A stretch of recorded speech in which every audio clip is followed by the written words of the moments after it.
நாம் வந்து கஷ்டப்பட்டு சம்பாதிக்கிறோம். ஆனால் அந்த பணத்தை வந்து நம்மளால் அனுபவிக்க முடியல. அந்தளவுக்கு நமக்கு வந்து கடன் பிரச்சனை இருக்குது.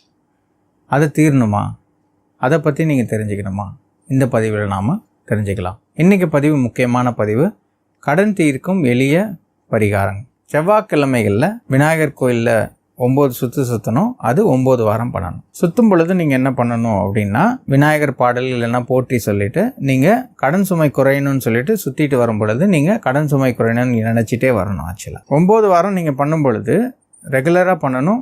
எந்த வாரம் மிஸ் பண்ணாமல் வந்து நீங்கள் 9 வாரம் தொடர்ச்சியாக பண்ணும் பொழுது உங்களுக்கு கடன் சுமை வந்து குறையும். நீங்கள் 9 வாரம் கோயிலுக்கு போகிறீங்க, கோயிலுக்கு போய் 9 வாட்டி சுற்ற போகிறீங்க.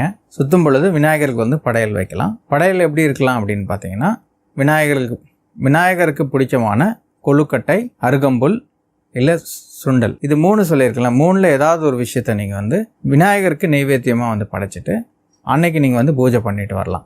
இப்போ இந்த நெய்வேத்தியம் பண்ணும் பொழுது இன்னும் வந்து உங்களுக்கு சீக்கிரமாக வந்து கடன் அடைக்கிறதுக்கான வாய்ப்புகள் வந்து இருக்குது. ஆக்சுவலாக கடன் வந்து ரொம்ப பெரிய சுமை. அதை வந்து நம்ம குறைக்கணும்னா இந்த மாதிரி வழிமுறைகளை வந்து ஃபாலோ பண்ணணும். எல்லாரும் கேட்கலாம், பரிகாரம் பண்ணுறது வந்து எதுக்காக?